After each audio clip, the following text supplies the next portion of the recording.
What's going on? What's going on to all my embracers? It is the official start of the football season. I don't know if you guys can see it, but I got my jet skiers on and it's all good. They're Monday night this week, so I don't have to worry about them coming on while I'm doing this show. Am I doing a show during the start of the football season? Hell yeah. Football don't stop Embrace the Grace from doing her show and spitting out that knowledge. So for anybody who doesn't know me, my name is Grace from Embrace the Grace, and you can find me on YouTube, Instagram, Facebook, TikTok, Snapchat, WhatsApp, all over the place. You guys, I appreciate all the emails, all the text messages. I can't get to all of them right away, but promise me, I do read them and I do reach out as soon as I get to them. So I really, really appreciate all the support. Just keep bringing it in.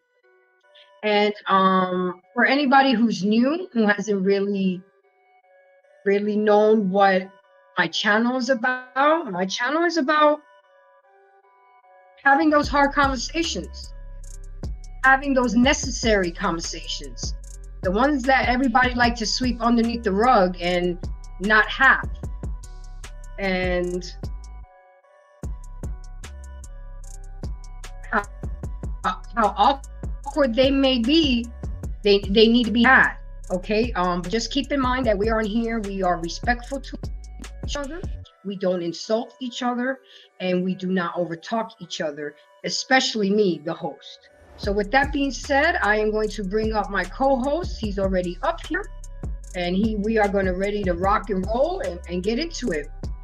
Because guys, today it's not only a hot topic. Grace, can you hear me speak? It's a serious topic. I can't. Yes. I'm gonna drop down and come back. It does it every time. The sound messed up. I'm gonna come right back up. Oh, okay. Okay, lower your mic. So with that being said, this is a serious topic. It's a serious topic because it's one that everybody sees, everybody knows about, but it's become like the norm. And I was so surprised to see the age group in which this takes place the most. And what we're going to be touching on tonight is toxic relationships. And I know a lot of people think that this is just in romantic relationship, but trust me, there is toxicity in every level of relationship, family, co-workers, friendship, all across the board. And you know what? You either have to learn to recognize the signs of a toxic person or a toxic relationship you're with, or you're going to become toxic yourself. So with that being said, let me go ahead and bring up Smitty again, and I have my other co-host that's going to pull up around 9 p.m. He's busy setting up his show because he is going to be debuting in his new studio Friday night, Broadwall Global Media. So definitely go check him out because he's doing big things. So he should be up at 9 p.m. I'm still waiting for Smitty to get his shit together and come up. It's okay. Bam, it happens. It is what it is. I think kickoff happened already. Let's see. Let's check out ESPN and see what's going on. For anybody that's in the room, please press like. That's just like you taking your shoes off and hanging your coat up and coming into the living room. So press the like button. For anybody that knows of somebody that is toxic or is in a toxic relationship or have to deal with toxic people, please tell them to pull up. Share the show because this is important. And the reason it's so important is because you guys would be so surprised that the age group of the most toxic romantic relationship is between the ages of 14 and 25. Sit in that. 14 and 25. And 1 out of 3 young people have been involved or have been in touch or have been embraced with a toxic person. So I'm just here to spread the information. I'm just here to give you the knowledge and how to get help from a toxic person or relationship. Me, I just learned no response is a response because I am not, I preserve my peace and I value my energy, and I am not going to allow circumstances, situations, or people to drain me and intoxify my spirit. I have been working too hard and working on myself and getting out of several situations that I have been going through, and it's just not going to happen. I've really embraced what it is to be at peace. And if people can't understand that, no response is a response. I had to learn that, and I've actually can say that I've mastered it.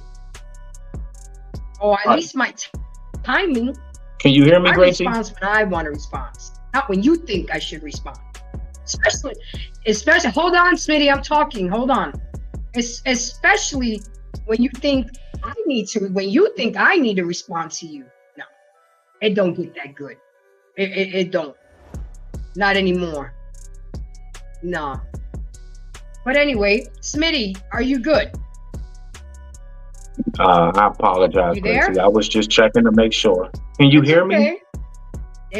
Can you hear me? I can hear you very. Yes. Oh, yeah. Yes. My bad. No, because for some reason, I ain't throwing no names, but I'm just going to say JBJ Network's the only one that for some reason my sound messes up 2 times before it clicks on right. Always got to do that third's a charm. Was it the same for me? The same for me. So go ahead. I did my monologue. I introduced myself. So let people know who you are, my friend, and let's get to it because this is going to be a good one and a serious one. And Smitty, look, I got my jet skier on. I'm ready. I'm ready for the football season. I thought you were Giants. We don't play till Monday night. You know what I'm saying? I thought you were Giants, baby. Oh, okay. All right. No, okay. Well, now I know what paraphernalia to get you. I know that's right. So tell people where we can find you, Smitty, because you've been doing big things around here. I've been trying. So anyway, you can catch your boy definitely. You can catch me right here on Embrace the Grace every Thursday as her co-host. All right. You can also catch me on Smitty's Corner. Okay. And you can also catch me definitely on Chess Move Podcast. All right. Stay tuned. Keep that name in your head. More coming soon. Oh, I digress. My mic is muted. So, okay, Smitty, I don't know how much you're all good. I don't know how much you've heard of what we're about to talk about tonight and what's been going on, but we're going to be talking about toxic relationships. So, with that being said, I'm going to ask you a question. Have you ever been in a toxic relationship? And have you ever been toxic?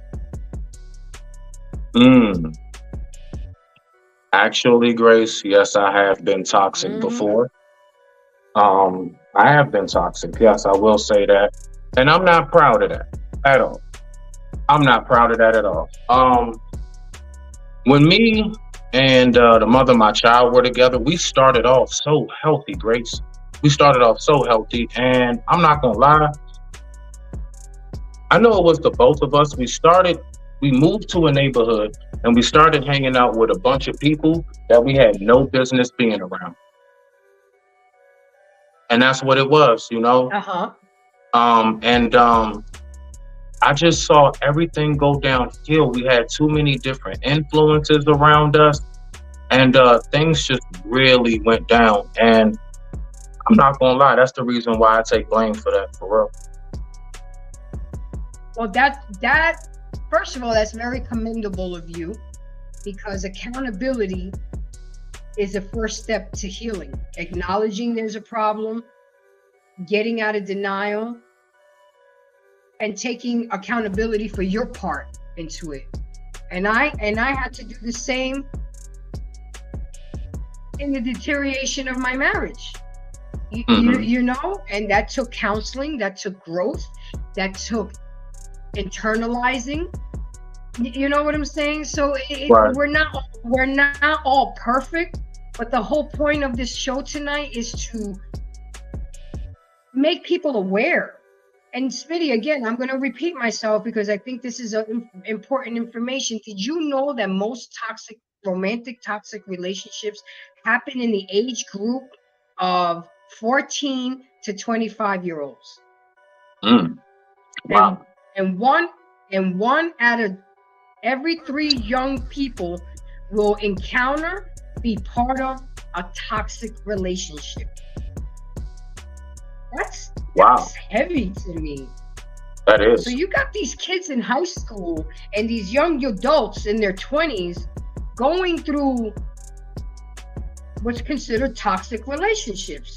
So with that being said, first let's look at the definition of what relationship is. A relationship is the way in which 2 or more people are connected.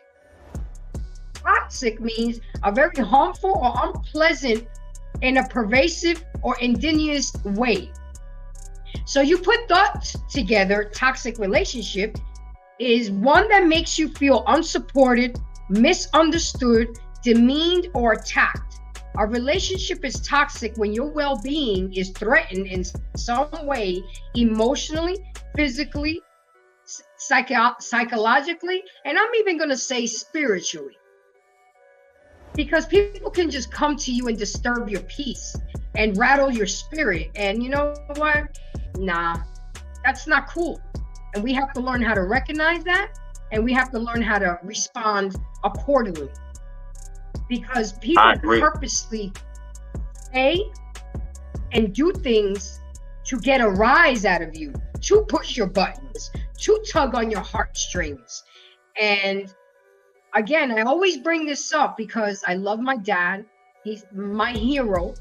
And he used to always say to me, oh, it's a reaction to an action.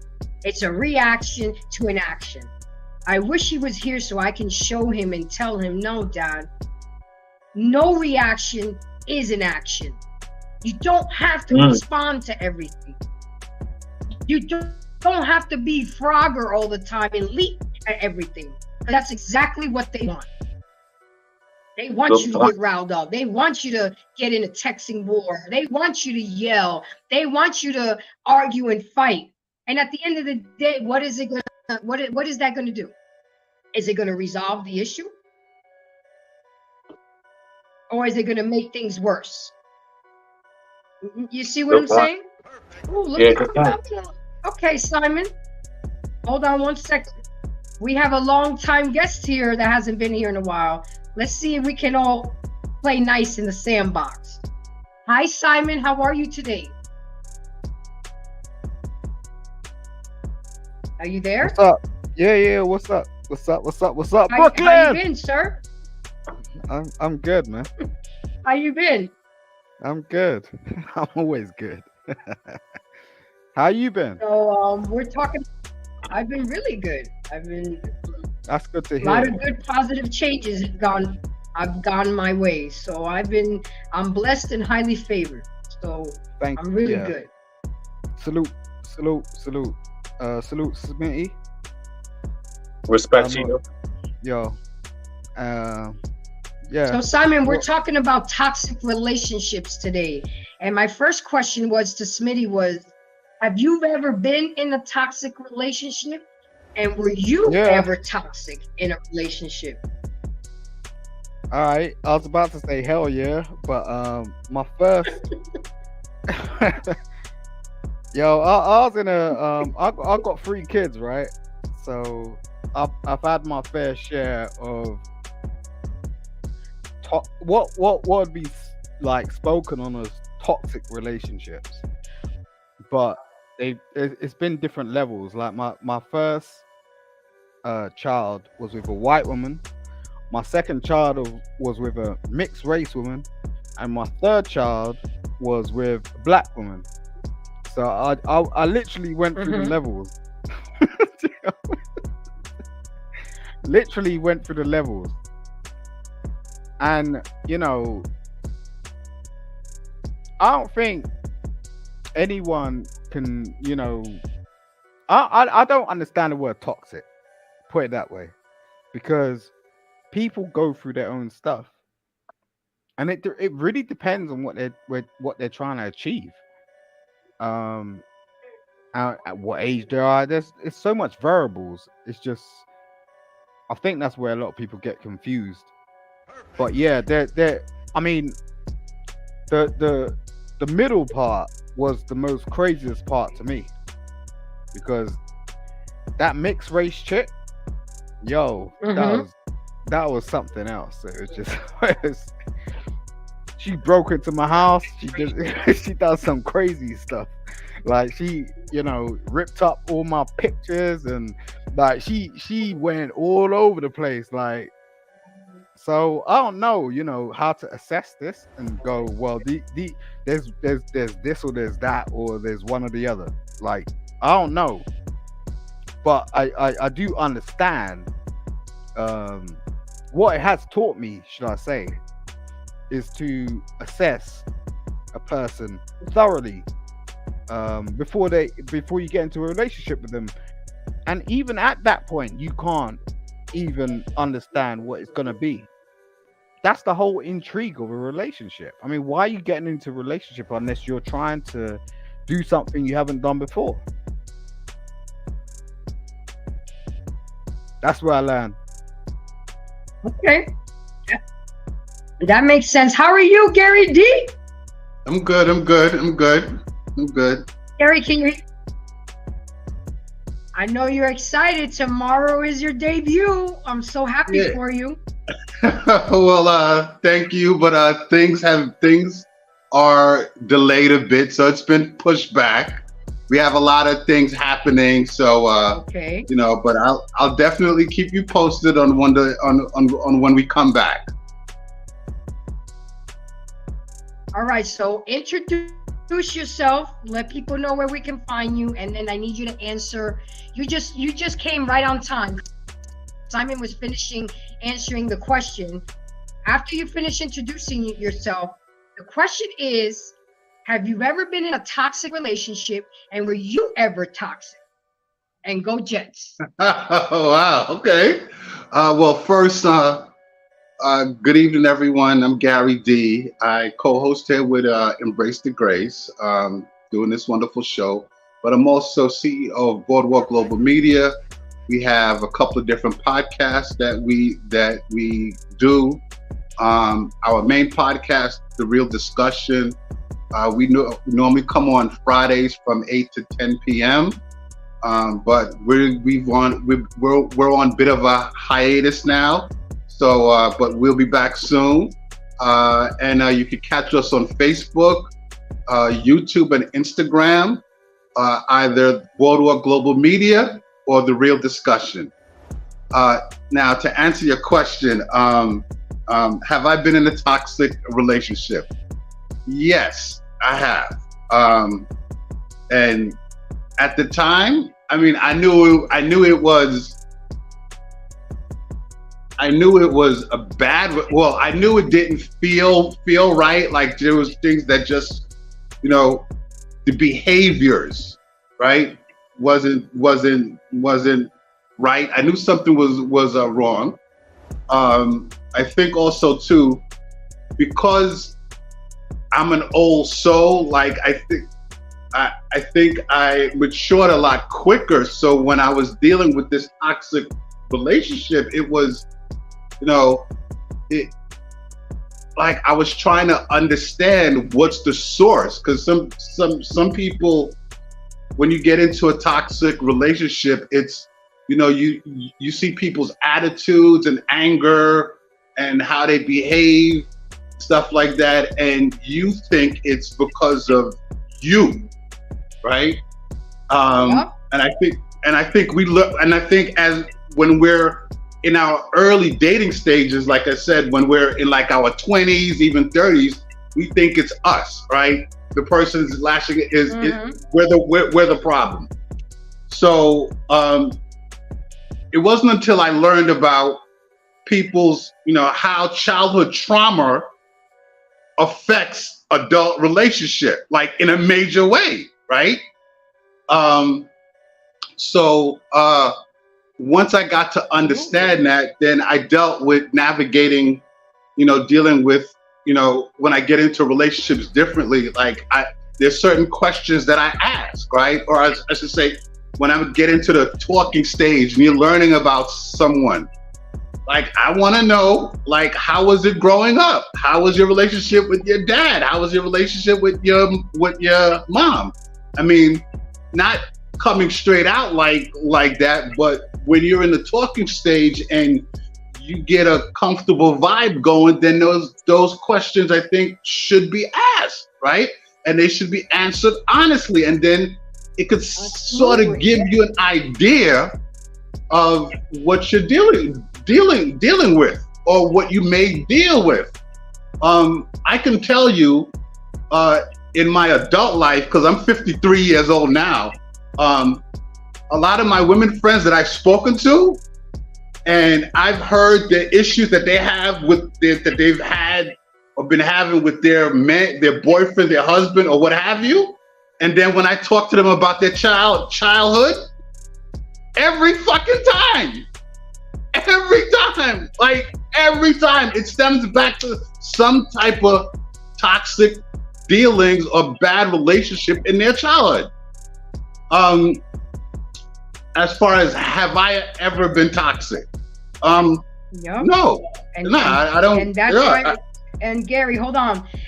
And that's why we talked about the importance of therapy. Right. The importance of unpacking that shit and that trauma, because it's not the other person's responsibility who you're in a relationship with. I mean, we can help you unfold it and put it away, but it's your responsibility to throw that damn heavy ass suitcase out the window. And you said because something very important. Therapists. We're not licensed. No. You said something very key is that if we're into you enough, we will help you unpack it, right? We'll help you unpack it, right? But some people, they don't even understand that, right? Like if you have someone that's actually taking the time out because they're so interested in you and want to emotionally invest in you. They want to take the time out to help you unpack whatever your trauma is. Like, you can, I don't think you can find a better person than that.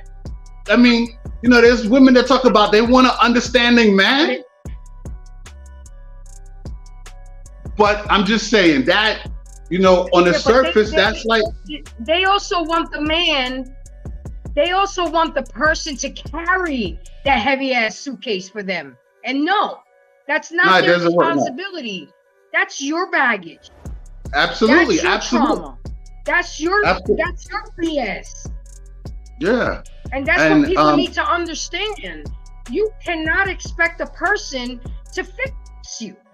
Yeah, it doesn't. Yeah, it doesn't work like that. I think that it's important. I think when you have a good partner that want to work with you, look. If you need to go to therapy, I'll go to therapy with you. You follow me?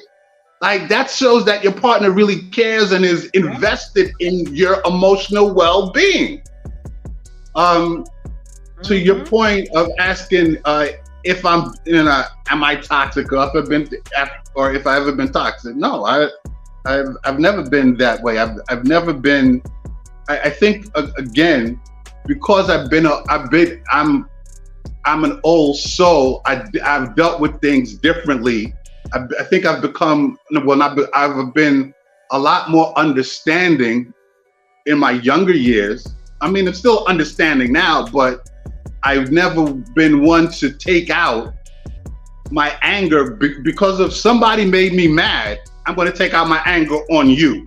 You follow me? Or something else happened to me someplace else, I'm going to take out my anger on you or my frustration on you. Like, I've never been that person, right? Like, if I'm going to take out my anger and frustration, it's going to be on the directed on the person that did it, right? So I've never. So to answer your question, no, I've never been toxic.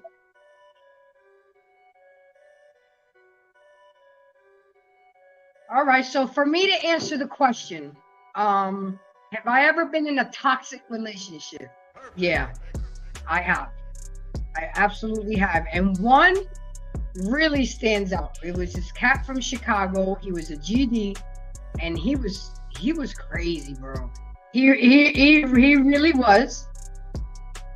And have I ever been toxic in a relationship? And I can be woman enough and sit here and say yes, I was toxic as fuck, and I had capabilities of being toxic. But the difference is now that I recognize it, I acknowledge it, and I fixed it. I think before I speak. I don't respond on emotion. You know what I'm saying? I don't text when somebody texts something that may be bothersome. Because you know what? I have to feel ready and be ready to text appropriately and act accordingly, especially if I value that person or that relationship. You see what I'm saying? If I didn't give a shit about that person, but I'm also at an age where I'm not going to keep going back and forth with you. I'm not going to deal with the shenanigans. I really not. And I was also talking about, Gary, how toxic relationship is not only in romantic relationship, it is very, very clear and present in family relationships. Absolutely. In the work environment. And I mean, it's all over. Toxicity is all over. Also, too, let me just chime in here quick. I think also something we also need to look at too. The toxic person in the relationship, whether it's a relationship or friendship or what have you, you get some of these toxic people can be very manipulative. And I think that's something that we need to also focus on. They want to make it sometimes they want to make you look like you're the bad one, right? Or you're the one that did something wrong, or they want to pass the blame. So all I'm just saying is that there are a lot of people nowadays that I find that they're in their toxic behavior, they're also very manipulative. And you got to be very mindful and watchful of people like that. Yep. I You're agree with you. absolutely right. And I agree with you. and it also says here, toxic relationship is characterized by behaviors that make you feel unhappy, including disrespect, dishonesty, controlling behaviors, or lack of support. So let's talk about some of the signs of a toxic relationship. Relationships that involve physical and verbal abuse are definitely classified as toxic, but there are other and more subtle signs of toxic relationships. Let's get into that. Yo. You give more than you're getting, which makes you feel devalued and depleted. Yes, Simon.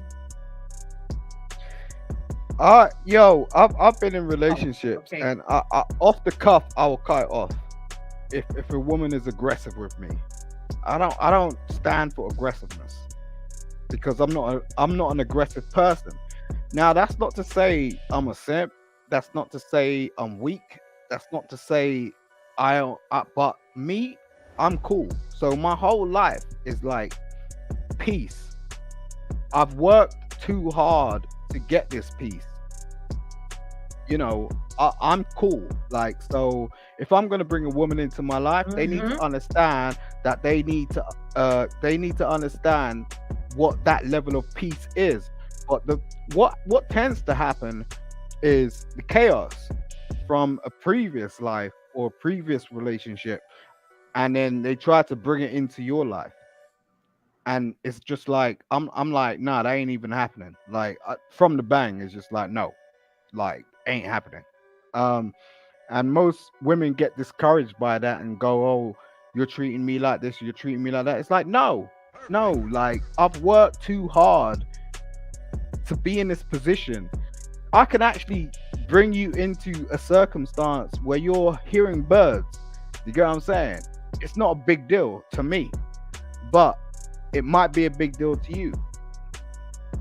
I don't know, you know, and how can you assess this sort of stuff? You know, or it just depends on what people want. You know, what do people want? Do people want chaos in their life, or do they want peace? You know what's interesting too?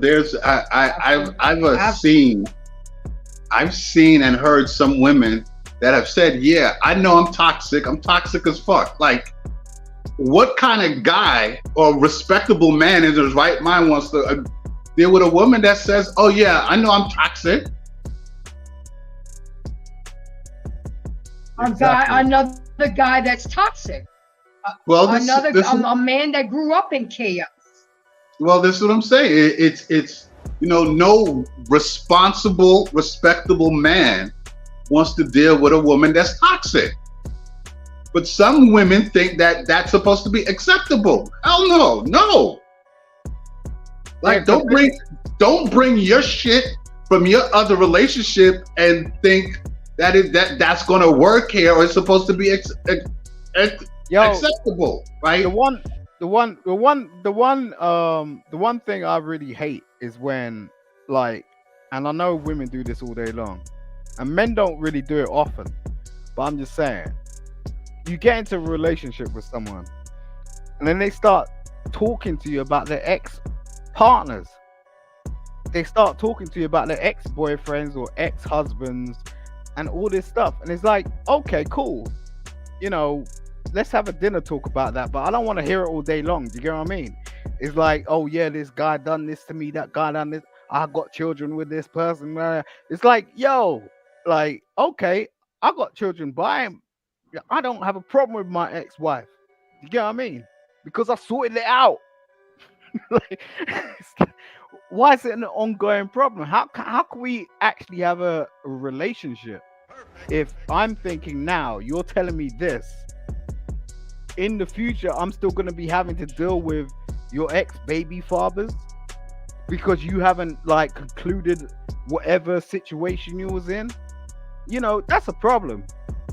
Well, that's why conversation is so important, because I've always been, and Grace knows this, It is.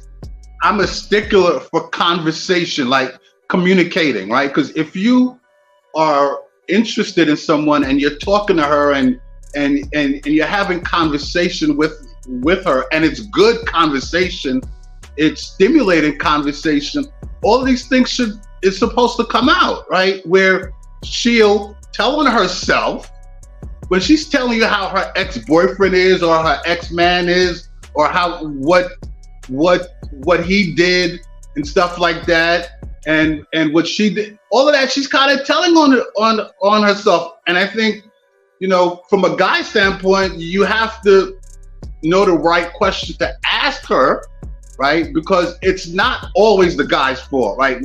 All the time, well, the majority of the time, women make it out to be the guy's fault, right? So, right.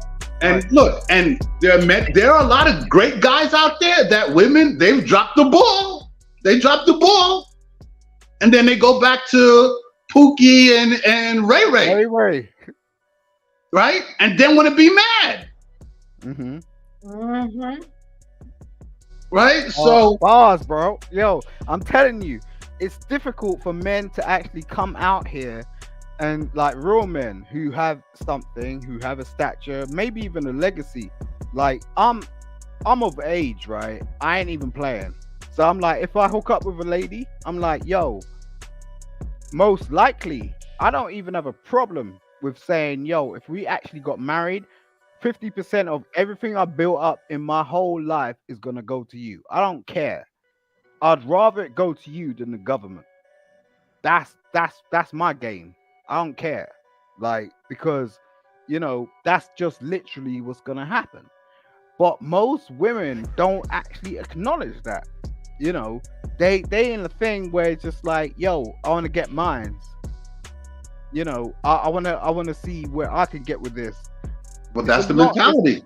It's a short-term, long-term perspective for most women. I'm not trying to be bad, Embrace. I'm just saying. That's the mentality for a lot of them. It's what can I get now? It's I want the lifestyle, right? They don't love you, right? Mm-hmm. They don't love you. They love the lifestyle, right? Yeah. So if your money disappear, or you get hurt and wind up in a hospital, you know, where they at? You understand? So we taking a photo. That's what's right. So and they post it on Instagram. That's what's going on. Yeah, but yeah. So many of them now. You guys have to take. Listening, but don't you guys have to take some type of the responsibility and vet the woman correctly? And absolutely. No, absolutely. I think that there is, as much as I know we've been saying stuff about women, I think that there, you know, older men, you know, OGs, you know, we need to talk to some of the younger guys and be like, look, here's what you need to do. Here's what you need to how to vet some of these women. Like, I'm gonna give you a perfect example. My artist Baba T, who I manage, he's 22 years old, right? I'm 53. So he's just went through a relationship issue, and I gave him some advice, and he was like, "Wow, thank you. It really, you know, it helped me," right? So, you know, so some of us older guys have to school some of the younger ones on how to, you know, on what to do, or what questions to ask, or what behaviors, right? If she's acting like this, then here's what's going to happen. Or if she's doing this, or if she's saying this, here's what's going to happen. And when my artist was dealing with that, and he came back and told me, right, and I laid it out for him, and he came back and said, he's like, holy shit, how did you know all of that? Right? So I think we have to, you know, as the older generation or the OGs, have to school some of the younger guys so they understand, they know what it is when they come to a woman or a young lady, and how to vet her properly, right? And that's important. You have to vet her. You have to vet her properly, right? Because there's a lot of these young guys, they get into the NBA and NFL and all this other shit, and they coming into major bags, and these chicks is popping up like, oh, like they only want you for your money. They're not there for you. Fancy free. Yeah. Yo, I'll tell you something. I had my homeboy. Yep. Now, gentlemen, would you stay?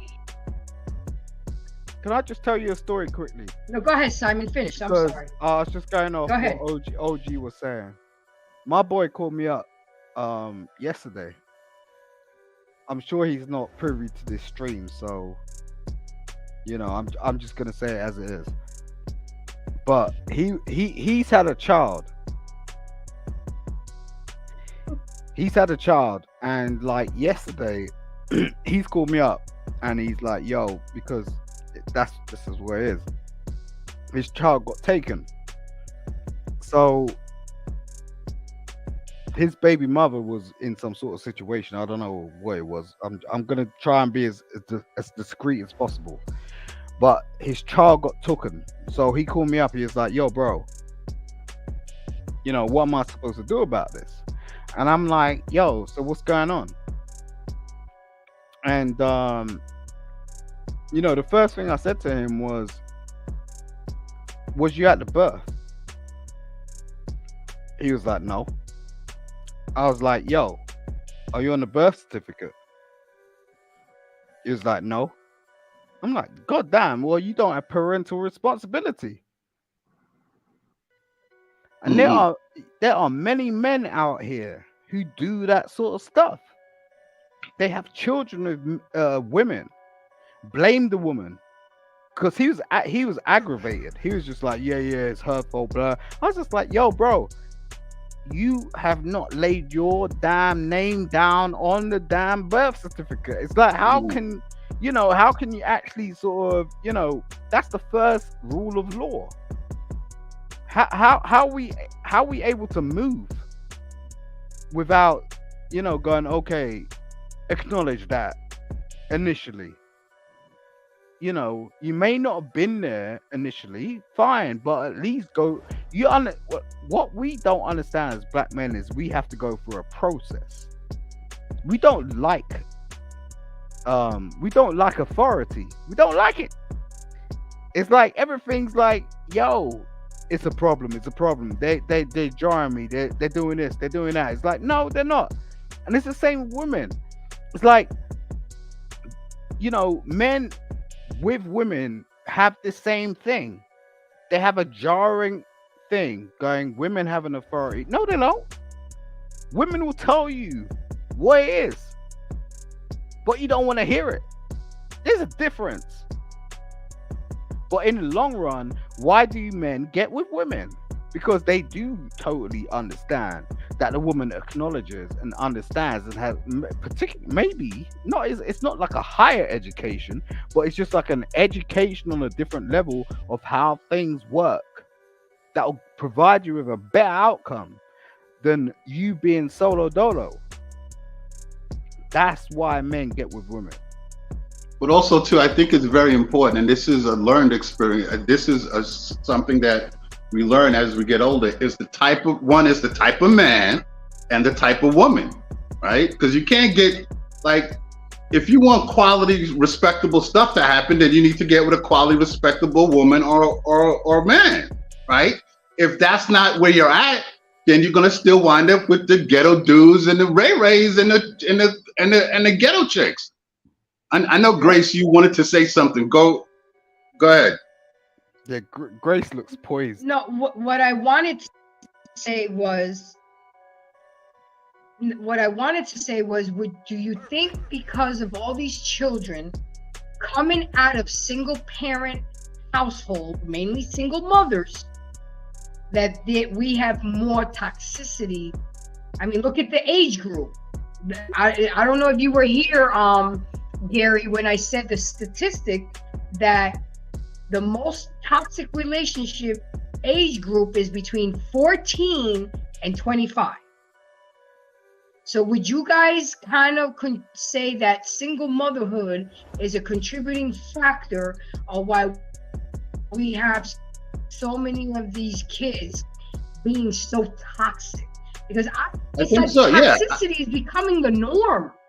Well, now. this is Grace, and you're right. I mean, I think that. Well, first, I feel the hard, real truth is that, you know, single motherhood has contributed to a lot of toxicity, right? Because not only the mother, whatever her relationship she had or has with the baby's father, more times than not, it's a bad, toxic relationship. And this child, whether it's a boy or a girl, or girls or boys, they're growing up watching how mom behaves, right? As kids, even in a two-family household with a mother or father, you watch how your mom and dad, how they treat each other, right? So these kids are growing up in single households with these mothers, and these mothers are, you know, they wilding out, right? So and these kids are having learned behavior, right? So they go in school, right? They're in school 8 hours, 8 hours a day, with other kids that's from similar backgrounds, right? Single motherhood, you know, some of these kids, again, toxic mothers. Now, that doesn't take away from the single mothers that do a great job, because there are many of them that do a great job raising their child or children by themselves. But what we're talking about here is the toxic ones, right? And the toxic ones, to a point, is like, well, oh, I don't care. I'm going to raise my child however I want and however I see fit, and don't want to take positive advice from anybody, right? But yet they'll continue to act up, and the child continues to act up and follow what the mother's doing. And here's the funny thing: the child acting up from what the mother's doing, and the mother want to get mad that the child is mimicking her. That's what kids do. I understand what you're saying. Exactly. The thing is, most black men do not take responsibility. I have had numerous conversations on panels, and I don't mean to go against you personally. I'm not saying that at all. But what I am saying is, everyone wants to blame the woman, and I find that highly ingenuous, because, you know, in my set of circumstances, I never blamed my wife for the situation that she went through, because it wasn't her fault. Although, you know, everything was signposted to the fact that I was supposed to blame her. I love my ex-wife. I can't be with her, but I love my ex-wife. And the fact of the matter is we've had a child.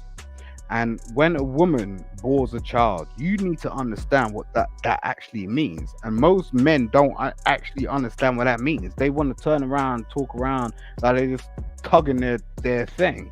You get what I'm saying? It's not happening like that. You get what I'm saying? Like, women go for the whole thing. But it goes back to, now, I don't know how it is over there in London, but here in the States, you have a lot of these women, they're having kids with guys that they shouldn't have kids with. And some of these guys are toxic guys. Like, why are you opening your legs for Pookie and Ray Ray and being okay with it? Yo, I've watched streams. And why do you bring a life into the situation? Right. Why you bring you can't be like, bro, it's like, again, I don't know how it is there, but here in the States, in some of the inner cities in New York, Atlanta, DC, Chicago, these women, they're having kids and have been having kids with, you know, they're not picking the right guys or the right men, if you will, to have kids with. It's the ghetto dudes. That's the majority of the time. That's the majority of the time. This is not a new thing, though. It's not a new phenomenon. Like, this has been going on for a while.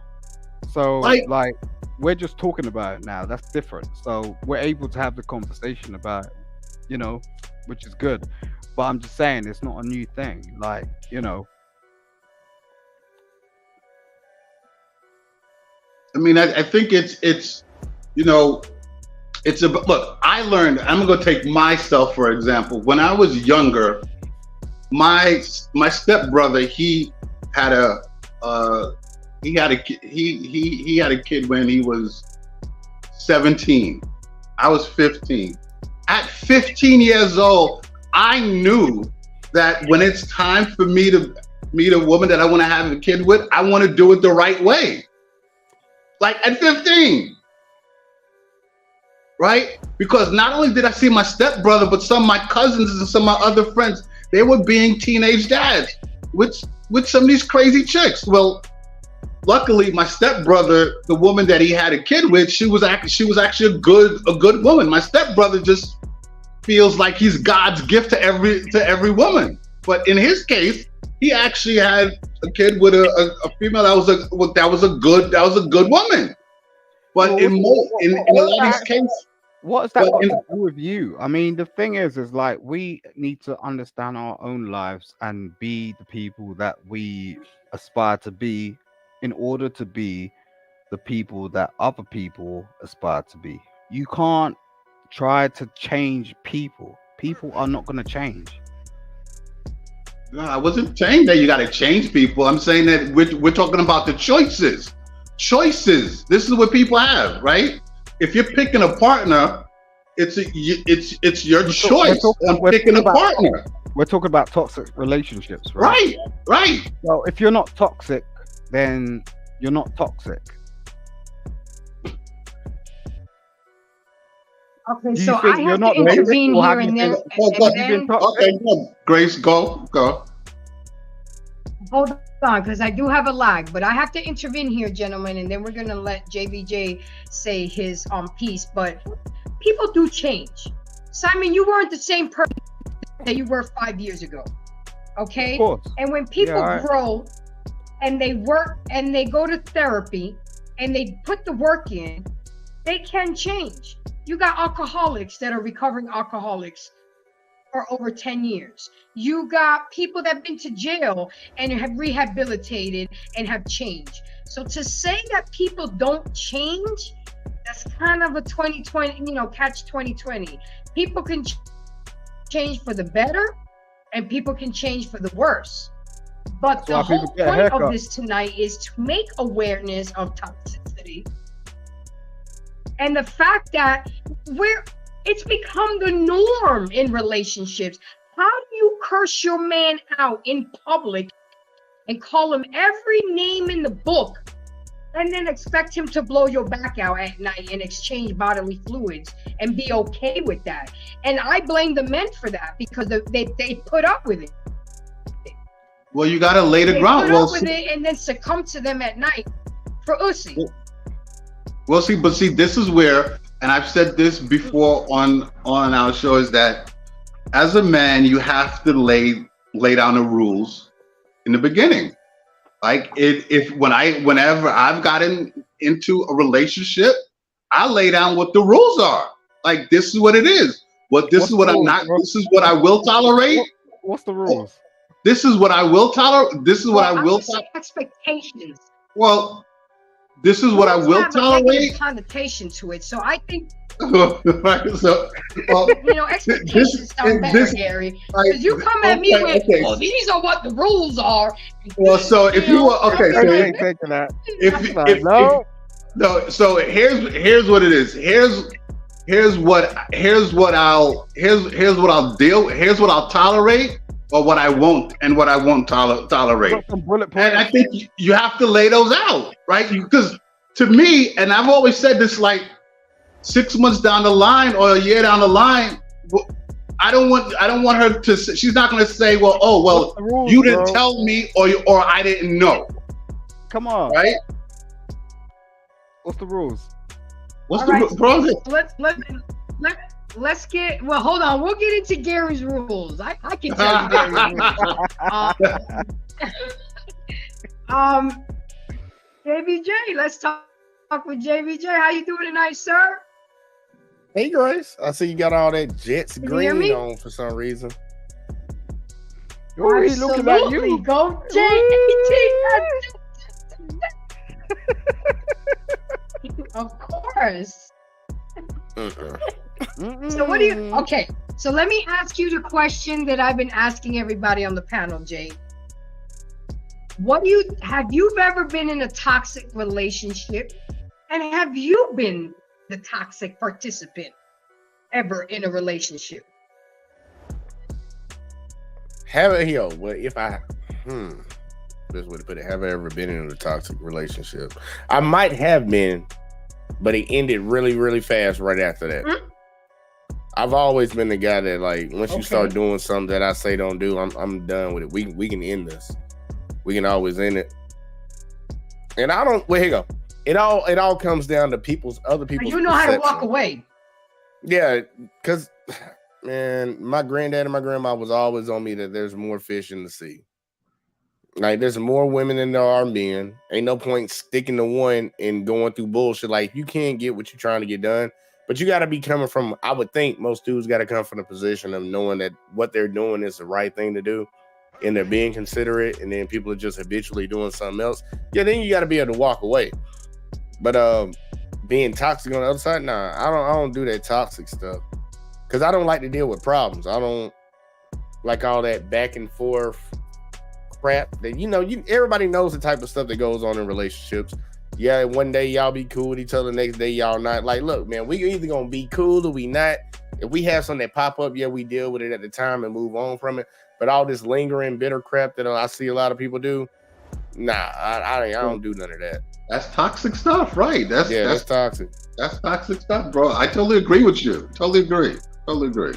I get away from that. Like, usually most of the time, let's say you're dealing with somebody brand new. Let's say, like, hey, Grace, I meet you for the first night. Mm-hmm. We cool, we chill, everything's nice. Everybody puts on their best impression the first time they meet somebody.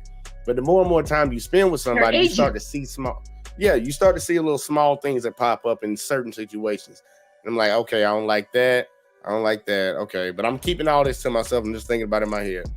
And it comes down to, like what Gary said, what am I willing to tolerate and what I'm not willing to tolerate? And once it gets to that point of, okay, now this is something that I'm not willing to tolerate, I'm going to say something to you. Like, hey, look, I don't like that. You need to stop doing that shit. Depending on your response from that, this thing can be done right then and there with that conversation. Yeah, I mean, the thing is like when you approach things like that, you don't even know yourself. Like, the thing is like, if you're actually approaching something, you should know what's going on. So if you're like even interacting with a woman, you should have had those conversations before you even get in a physical presence of her, because you should appreciate that shit. A woman is a woman. She is art. She's what? She's art. Like, so, yo, art. A-R-T, art. Like, so at the end of the day, oh, okay, okay. Men are coming at this like, say, oh yeah, you're bigger than the woman. You're not bigger than the woman. No, you're not, because you're bigger. I'm trying to figure that out, because you, like, no bullshit. I ain't trying to be mean. World War II. Like Stop. That sound like some simp shit. You can say what you want about simp shit. Women are art. That's why men art of what? women. For you to look at? Look, women get more mad at you for calling a woman art, because then that means you're trying to tell everybody that she's just something to be looked at and it's something to be put up on a pedestal. Women don't like that. You hear they say they strong and independent now. Okay, that's interesting, because, like, if you had a woman in your life, you wouldn't be speaking like the way you're speaking. That's crazy. I have a woman in my life. What are you talking about? So you don't appreciate her? You don't tell her how beautiful she looks? You don't tell her? You don't tell her this stuff. You don't do that. How do we even get to telling her or giving her Because compliments? I'm saying that women are art. You're saying they're not. That's a broad statement. No. It's not a broad statement at all. I'm just saying, you're saying women are not art. That I said they are. Correct? I didn't say they weren't. I just said it was weird to so hear. Are they or are they not? Are they or are I don't. What's your definition of art? Okay, so you don't appreciate your woman. No, That's what is your fine. definition of art? That's cool. Whatever. No, Like, no. What is your definition of art? Because I can't jump into your mind when you that's keep saying crazy. art. I don't know what you're talking about. If You you said treat your woman women like are that, that's art. What do crazy. you mean I'm by sorry. that? What? No. You said When your woman walks art. up, look, yo, in What the do you morning, when mean you by wake that? up, when your woman you wake up in the morning with your woman, right? She's Mhm. by your bedside or whatever. You don't look at her and think that she's art. She's spectacular. She's like everything that you wanted. You don't think that. Nah. You don't But think that. okay. It's like I got a new PlayStation, man. I Well, love okay. Well, no, Wow. So you I you do- overstand. You overstand there- the PlayStation over your woman. That's crazy. No, that's what it sounds like. I'd rather get I on the just got a PlayStation Nah. for Christmas. I wake up the next day, get See ready how to he play it. talks I just about look at it like, PlayStation? damn. Wow. I can't wait to get on there that are- play Nah. console. Okay, Women don't let me- want that push up. No. Hold on, guys, one at a time.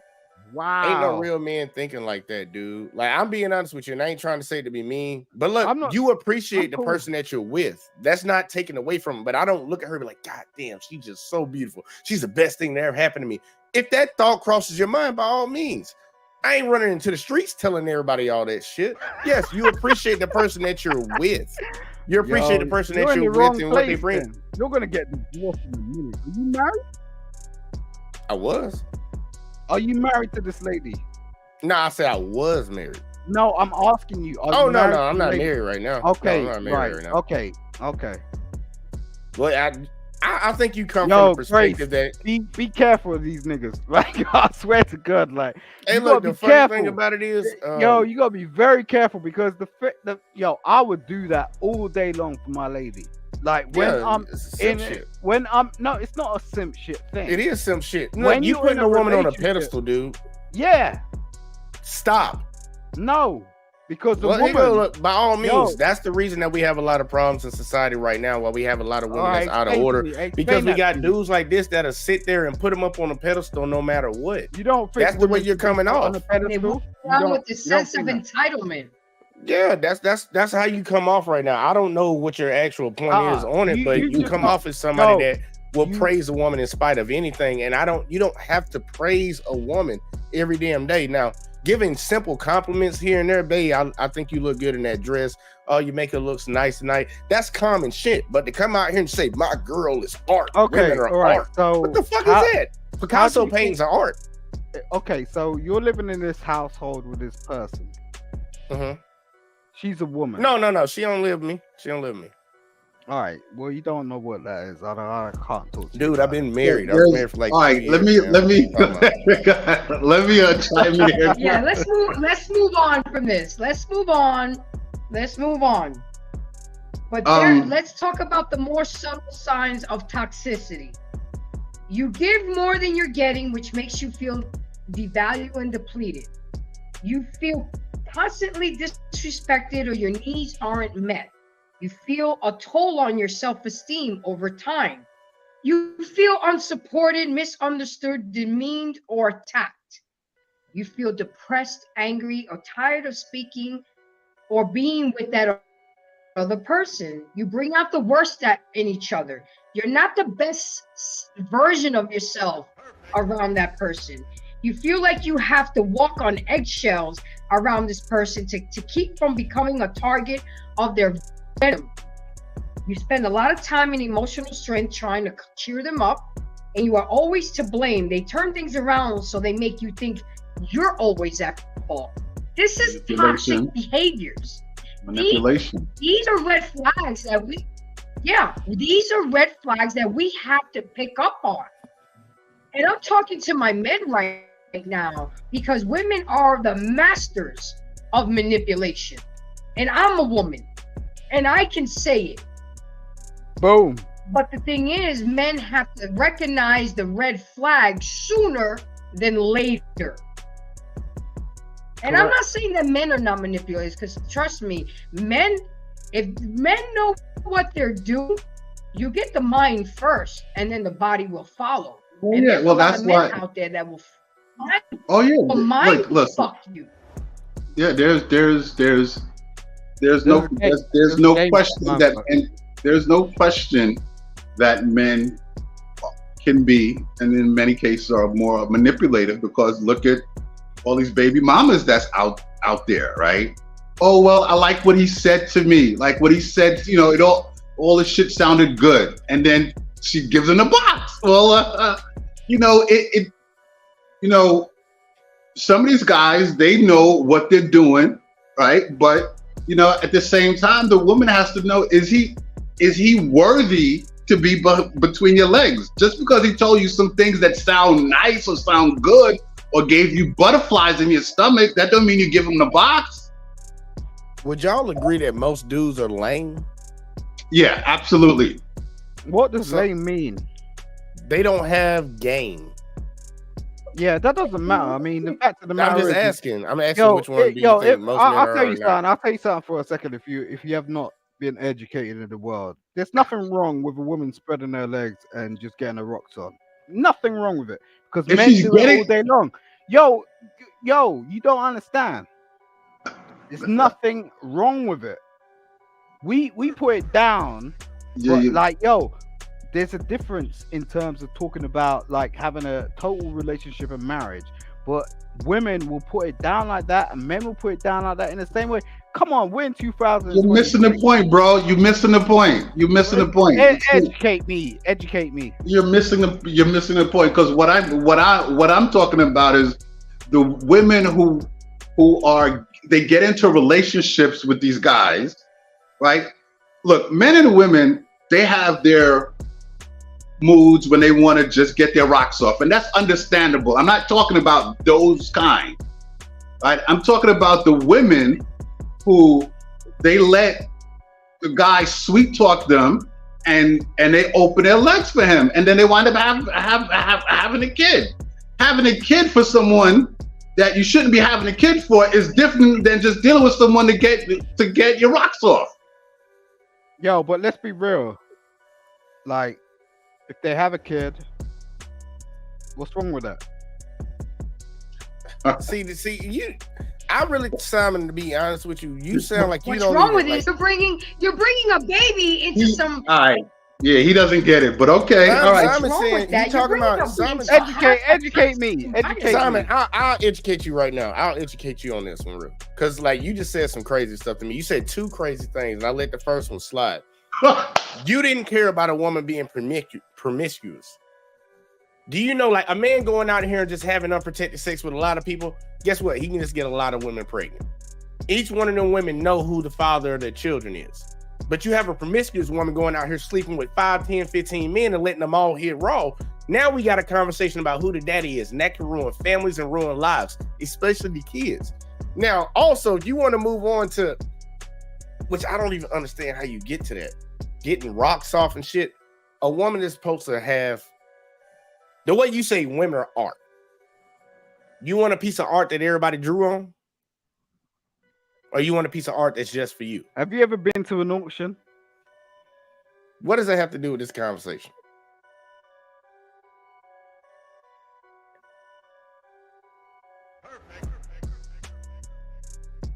Grace? Anyway, with that being said, let me go ahead and jump in. Toxic behaviors. When determining if a relationship is creating toxicity, it's important to look at which behaviors are being displayed most frequently in the relationship. It's important to recognize the signs of toxicity, whether it is you, because I'm not always just talking about the other person. Some of us are toxic, and we need to recognize that we're toxic. Some toxic behaviors include being constantly insecure, jealous, negative, self-centered, selfish, critical, and being demeaning in your criticalness, distrusting, abusive, and disrespectful. I'm sorry, Simon. I know you say that a lot of men are like that too, and you're right. This channel advocates for men. And I'm not here to talk about what men been doing, because men know what the fuck they've been doing. But my objective in this channel is to turn the mirror on women and let them see their toxicity because they think that they can do no wrong. They think that they're perfect just because they can walk around and they have a box, which is the most thing that's walking on this earth right now. And that's why he has that attitude, and Gary has that attitude that they know that the one thing that's walking most around this earth is Ussy. And if one ain't acting right, there's 10 in their DMs who's willing to do what the one is not willing to do. But then don't complain why you're gonna die a dog and die alone. I don't. I've had to change my ways. Carry on. I don't. Hey, Grace, I got something on that one. No. Go ahead. When it comes to what happens in relationships, both on the men's side and the women's side, it comes down to what people allow. We already know from most studies that majority of women find 80% of dudes unattractive.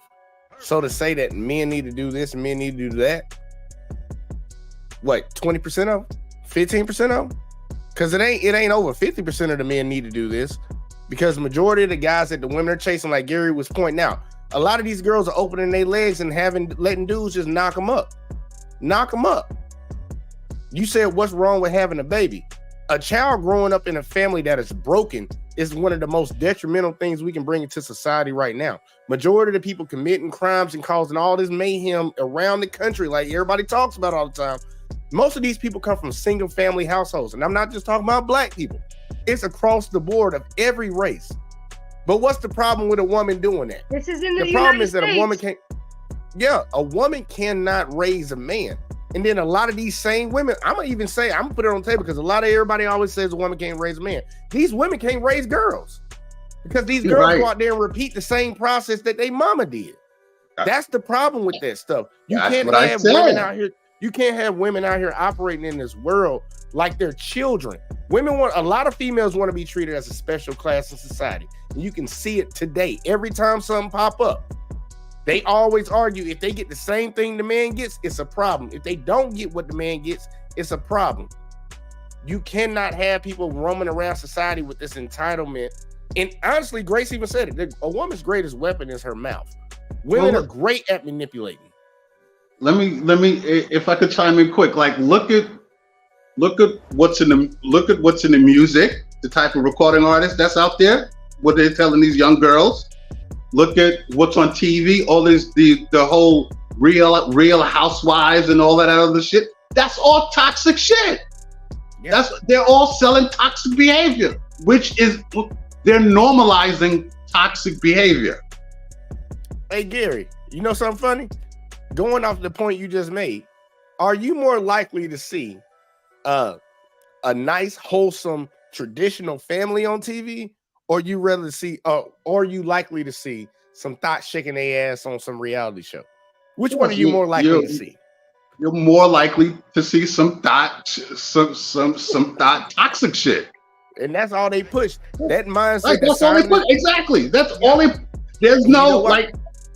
But let me just say something. Remember when we were growing up, there was the Cosby Show, right? Cosby Show was great, right? Because the father was a doctor, the mom was a lawyer. It was a middle class black family. We don't have those kind of shows is not really on. And then after Cosby was a different world, was dealt with a black college. We don't got those shows anymore. You know what? All we got is fucking real housewives and all that bullshit. Yeah, and they know, like they promote it for a reason. Because exactly. There's a mindset. And Simon, I want you to see this. I'm not saying you are the problem, but in my honest opinion, my evaluation from looking at what you said so far, you're part of the problem because you are okay with the stuff that a lot of these promiscuous women do nowadays. And that's why now it's on TV. And I ain't saying you did it. Other men that came before us, we had a solid generation that didn't open their mouth and say nothing. They allowed this shit to go on right in front of their face as long as it didn't come to their front doorstep. And now it's a problem for every last one of us now. This bad behavior, we talked about a woman getting hit in the face with a brick. And everybody's like, defend women. But then if you go and look at her social media before she deleted all of it, how she dogged out men and say she didn't need them. You can't fall for the okie doke. We already talked about manipulation right now. Women's greatest weapon in this world is their mouth. And somehow some lady done got in your ear to tell you some shit to make you think that it's okay for a woman to just go out here and just have sex with everybody and have a baby. That's the craziest shit in the world. That's going to be the end of a civilization. That's going to be every empire fell off of that type of shit.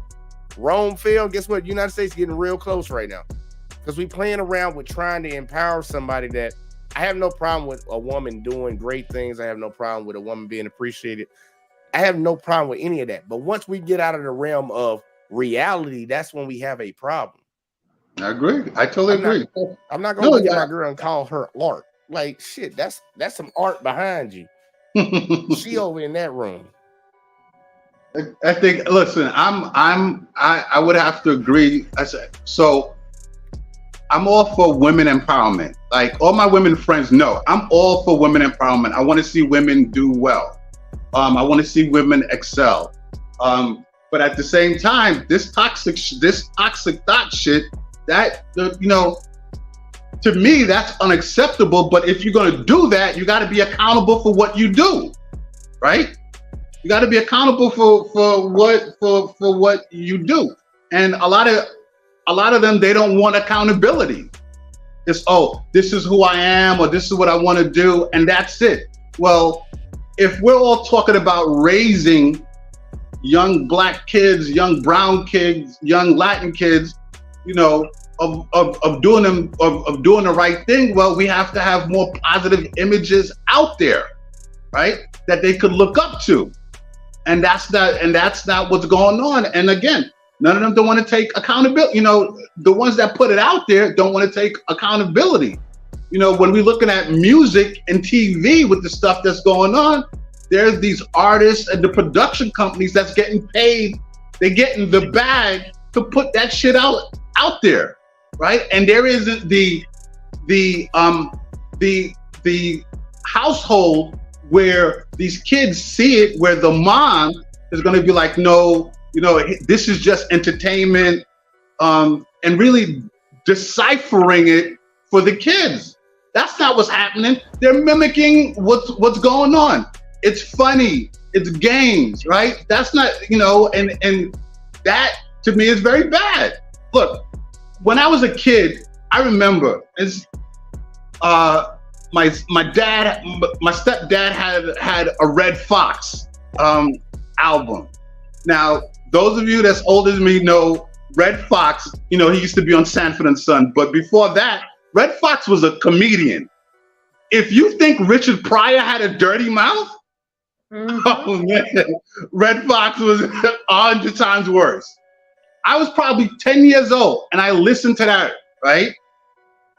I knew what that was, but did I go out and spread that to my friends? Did I go and spread that in class? No, because I knew better, right? That's not what we have here. That's not what we have nowadays. These kids, they'll see something, they'll hear something that's inappropriate or even not for them. They want to go spread it to their friends. They want to go spread it to their class, and even more so, they'll get the backing from either the mom doing the same behavior. Like, how does that shit work? Make it make sense. It's the game that a lot of people don't realize that we're in. It's a game of divide and conquer, and it's been in the works for a long time. You can separate a man from a woman, then you can control pretty much everything that's going on. That's why a lot of people think voting for the president is going to change something. They think it's going to change something in the society, and it's not going to change a thing at all. Voting one person. You ever had a woman? They divided us so much that literally we have conversations and panels about what men do, what women do, and we combat each other on that shit. When we can't even see the real game. Right. If we can get back to more traditional things where men carry themselves as men, which we say we have a lacking of men being men. Women say that all the time. And then the women, we can go to address the women too. We have a lack of females being women because all this time. Who's raising these men? We already know who. We already know who. Are you married? Are you married? Who's Simon talking to? Let's talk. Are you married? How many times did I say this already? Simon, he already told you like 4 times he's been I'm not married talking and about he's dating me. somebody. Yeah. Okay. No, so he's not never- married. He's just dating somebody. Yeah. So why do people speak on marriage when they don't understand what marriage? He's been is? married Like, before. Yeah. He's been married before. Before. Yeah. I've been married. I know what it is to be married. Okay. 15 so years. maybe the conversation needs to be. So what? No, Maybe- I'm gonna kill him with his own argument. Okay, Fuck, look, I but shouldn't be you- speaking you- on people being married because I'm not Okay. married. Well, Simon, don't speak on women because you ain't a woman. I didn't even say In the nothing conversation, about right? women. In the I didn't conversation, say right? I didn't say anything about women. No, it ain't about women. Your argument You is just I'm said- not married right Oh, now. women, I'm I not don't married understand. right now. So why am I speaking on married people? That's your argument. Why am I speaking on married people when I'm not married right now? Why are you speaking on women when you're not a woman? You ain't got a vagina between your legs. How do you know that? You got a vagina between your legs. Grace. How do you know that? That's Continue. crazy. Oh, You're making okay. an assumption. With that being said, That's let's go fine. back. Let's talk about. That's Let's crazy. Let's Go ahead, talk Grace. more about toxic behaviors. When one or both people lack self-awareness, sometimes people are unaware of their negative effect on others. They may not know healthier ways to communicate. And that's one thing that me and Gary talk week after week. I know we sound like a broken record, but we just don't know how these last 2-3 generations, and I blame a lot of it on social media, we just don't know how to communicate. We are socially awkward. We don't even know our grammar and punctuation anymore. Thank God for auto grammar check. It's likely that they don't know how to read social cues well enough to know that they don't know how to read social ways well enough to know when they're frustrating people, making them feel like they're being criticized or ignored. If you're dating somebody, you should know what buttons not to push. You should know you also know what buttons to push to take them over the edge. And if you purposely do that, then you're being toxic, you're being intentional. Instead of resolving the conflict, you want to throw gas into the fire. Why? Because that's what they're accustomed Because you want to. the need to be right. But that's what a lot of The need to be right. a lot of them are accustomed to toxic behavior, right? So, and that's, because they've had, whatever the ex-boyfriend, the ex-boyfriend, they've had the same behavior with the ex-boyfriend. So now when it comes to the new boyfriend, it's normal, right? So, it's a learned behavior that some they don't want to acknowledge and some don't care. True. Yeah, some don't care. I mean, it's Yep, because and that's why they're gonna buy a dog and die But- alone. here's the thing. Look, when you're in a relationship, I think we all can agree on this. When you're in a relationship, your partner is supposed to be a safe place, right? Your sanctuary. Not saying it's always supposed to be not saying that it's always supposed to be a bed of roses and smelling all nice and wonderful. You have your ups and downs, but your ups should be way more than your downs, right? But if you're in a relationship and it's constantly arguing, constantly negative behavior, then that's toxic. Now, the other end to that is that you have some people that's accustomed to that, right? That's what their normal is. And that's where the problem is. But they don't want to act, some don't even want to acknowledge it because the past relationships they've had, that's what they've done. Right? That's exactly what they've Gary, done.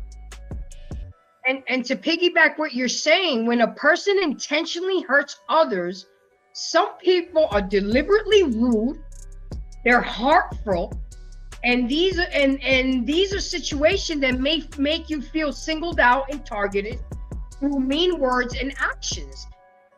People, and you know what? I'm gonna sit here and be real with y'all. That was a good line, man. Good damn. I would Go ahead, Grace. Let it out. with my tongue. I would hit below the belt. It's you. It's one of the 48 powers of law. You use a person's weakness as a thumbscrew.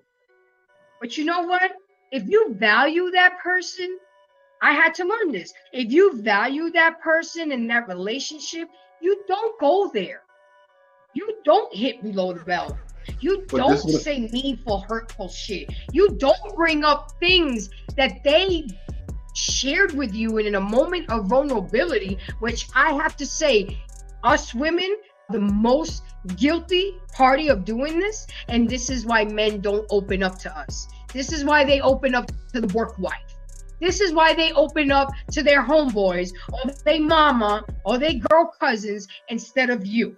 Because we will use that information and use it against them instead of turning it into something positive. So don't get mad at your man, get mad at your damn self. And again, this channel is an advocate for men. I am a woman, and at the end of the day, yes, I understand my role, and I'm not perfect, but I'm up here trying to help people just like somebody helped me. I do better now in my relationships because of what I've learned and how I've grown.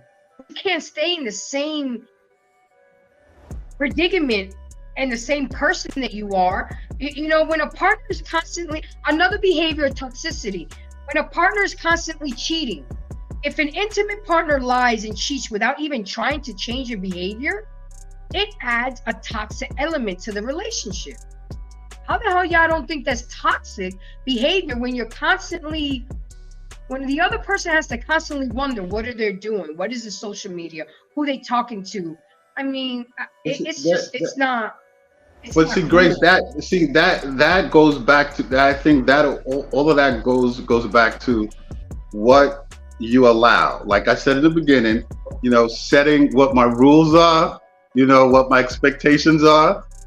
Because I think once you get that out the way, the other person can't say they didn't know and you didn't tell them. And see, me personally, I'm not wired to be balanced where it's like, okay, I'll let you slide a couple of times and then I'll tell you again. I'm going to tell you in the beginning, right? We're going to have a nice, detailed conversation, discussion, whatever you want to have it. I'm going to lay it out in the beginning. Facts.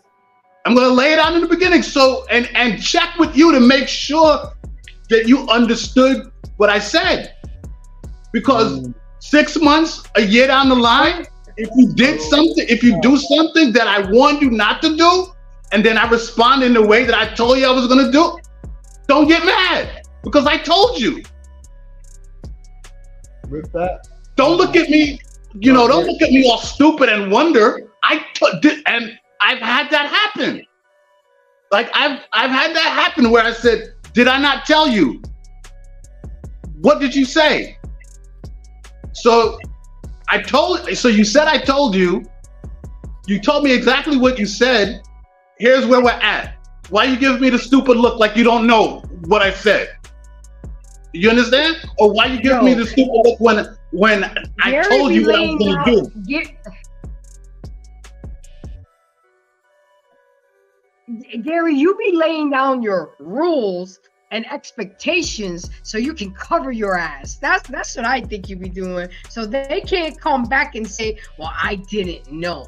Well, I don't play that. I don't see it, but that comes from experience. Like so that comes from right. That comes from experience, and you know that comes from experience and learning. So they don't come back because I can say I understand how most women act and how they are.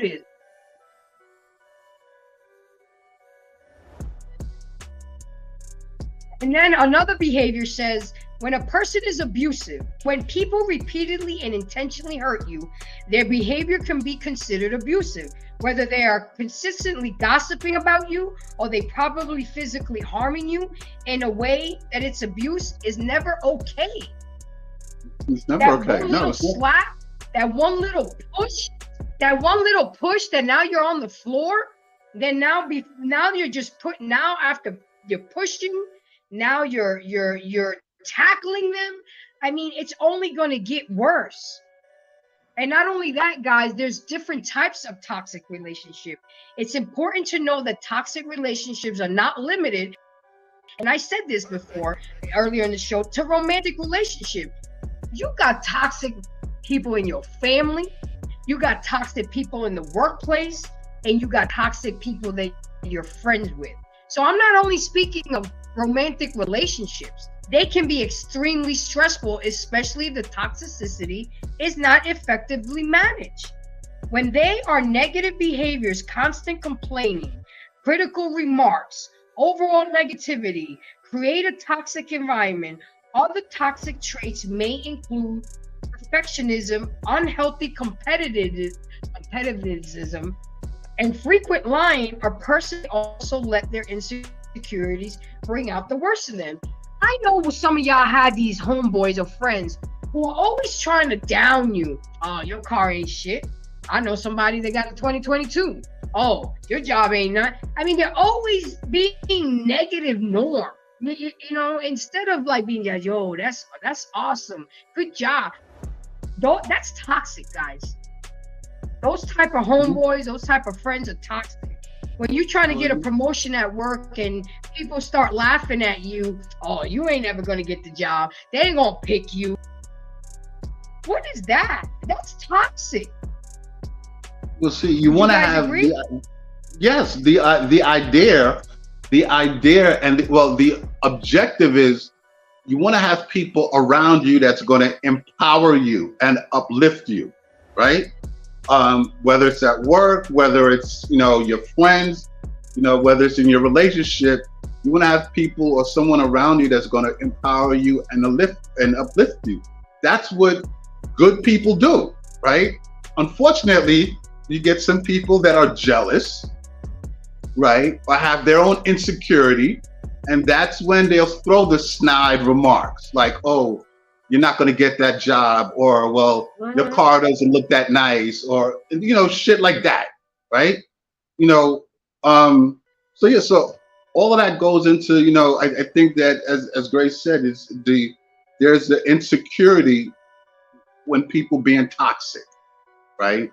And I think we need to pay attention to that. And I think also it's about having people around you that's going to empower you and uplift you, right? And I know that sounds corny, it sounds cliche, but I think it's definitely something real. Like, you want to have people that's going to encourage you and uplift you in whatever you're doing, right? When you're in a relationship, your partner's supposed to be your sanctuary, your safe place, right? Why is it every day or every other day I gotta come home and I gotta be in an argument with you? Or why are you gonna call me in the middle of the day and want to argue? Right? So to me that's all toxic shit, and that doesn't work. That does not work. Like I said, when you're in a relationship, you want your partner is your sanctuary, your safe place, right? Where you can feel, where you have comfort, where you're away from the world. Right? Your friends are supposed to empower you and uplift you. If you have co-workers, at least the good ones, are supposed to empower you and uplift you. If those people aren't doing that, then you don't need to be around those kind of people. Exactly. And now, Gary, I'm going to talk about the effects of toxic relationships, because it definitely is not a good thing. Toxic relationships may be causing real damage to your self-esteem and your overall mental health, as well as your physical health. Toxic relationship impacts on your ability to engage in self-care. You may sacrifice your normal time, including personal hygiene, exercise, hobbies, and more. And just to let you know, guys, I get a lot of my information on verywellmind.com. I love this website. They go into it deep, and I'm bringing it to y'all from them. Actually, If Grace, you let me are just. constantly dealing with a tumultuous or toxic person or go ahead. I was just gonna say there's a podcaster, and she's awesome that I want you to check out. Her name is Sadia Khan. I'm gonna send you her stuff. She is dead on with all of this shit. Okay. Like you listen to her. She is dead on with all of this stuff that we've been talking about. But anyway, continue. Okay. So you may sacrifice your normal time, including personal hygiene, exercise, hobbies, and more. A toxic person or relationship can mess with your mental health and can decline your overall health. And one study found that toxic relationships actually worsen anxiety and stress disorders, where healthy relationship can actually improve these conditions. And how can we outsmart a toxic person? There are things that we can do. I mean, that doesn't mean, I'm not telling you, oh my God, you got to walk away from this person. You got to break up with them. Again, if this person has of some value to you and they're your husband or they're your baby daddy, walking away shouldn't be the first choice, but you do have to learn how to move, because at the end of the day, then you're going to become toxic. Because if you drink long enough from the well water, you're going to get the effects of the well water. Avoid playing into their reality. Go ahead, Gary. As you were saying, earlier, people have to learn how to manage dealing with a toxic person. Just because you have a baby with this person, don't mean that you have to be all up. You can set up the co-parenting in a way where you deal with this person accordingly. Only if when it comes to dealing with the needs of the child, right? All that other stuff you don't got to do, right? As long as y'all on the same page. Exactly. As long as y'all on the same page when it comes to raising the child that y'all have, then that's what you do. All that other stuff, then y'all can go live your separate lives. I mean, you don't have to deal, you don't have to deal with a toxic person. It's just about how you manage it. I mean, I think when it comes to friends, you want to deal with them from a distance, because some people complain all the fucking time. Every time you talk to them, they complain, and then some of them, the same shit over and over and over. And you give them the advice a couple of times, and they complain the same shit over and over and over. So you got to deal with them from a distance. And that's the definition of insanity. Doing the same thing over and over and over, and expecting a different result. So, but let's see how we can learn how to maneuver with a toxic person. Avoid playing into their reality. Don't get suckered into it. Pay attention how they make you feel. Talk to them about their behavior. Put yourself first. Nobody's ever going to love you more than you love yourself, besides God and Jesus. Offer compassion, but don't try to fix them. Again, it is not our responsibility. It is not our job. It is not in our job description. I don't know how many different ways I can explain this and relate to my embracers. It is not our job to fix broken people. It is their responsibility to put the work in, to go to counseling, to learn how to meditate, to read, to grow their minds and change their mindsets. Again, like Gary said, if you're into that person enough, we're willing to unpack your shit. We're willing to fold it and put it up. But I'm not willing to carry it for you. I'm not carrying. You decided to pack a heavy ass suitcase. You knew we were traveling, and now you want me to carry your bag? Nah. Go pay that $50 fee and have JetBlue put your bags in baggage claim. But it's not ours, and you can't get mad at the other person. They have their own trauma to deal with. Now that you want them to fix yours, again, they can help you. They can take you to therapy. They can go to therapy with you. They can do the exercises with you. But at the end of the day, the ultimate work is up to you. So that's putting yourself first. Offer compassion, but don't fix them. Say no. Learn how to walk away. Kevin Samuel was a big advocate of this, of teaching men how to walk away. That's why women continue with their bad behavior, their self-entitlement, and think that they shit don't stink, because men will stay in a bad situation. And I understand this sometimes. Men stay in bad situations because of the children. They don't want to give up half. But it is mentally tearing you down. But Another way to outsmart a toxic person, realize that it's not your fault. It's not your fault. It's not your fault that they have abandonment issues. It's not your fault that they have trust issues. But what I am going to say in defense of women and other people, if you know that that's their weakness, if I tell you I have abandonment issues and you do stupid shit to make me feel abandoned, then now you're being toxic. If a person is willing to be vulnerable and tell you their weaknesses and tell you what they've been through, and you turn around and do the same thing to them, then you're toxic. That's messed up.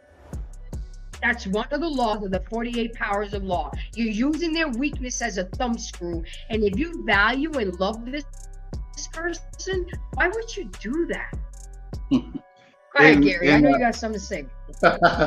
The 48 laws of power is actually one of my favorite books that I have, and you know, a lot of that is I try to read it once a year.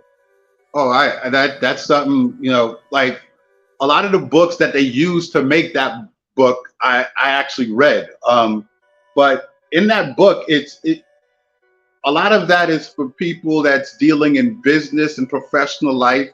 But when you go into relationships, where you were talking about if you're in a relationship with someone and you're vulnerable to them and they feel safe enough to open up to you and tell you, here's what has hurt me in the past, I have abandonment issues, and they go and the other person goes, you know, turns around and uses that against them, that's real fucked up, right?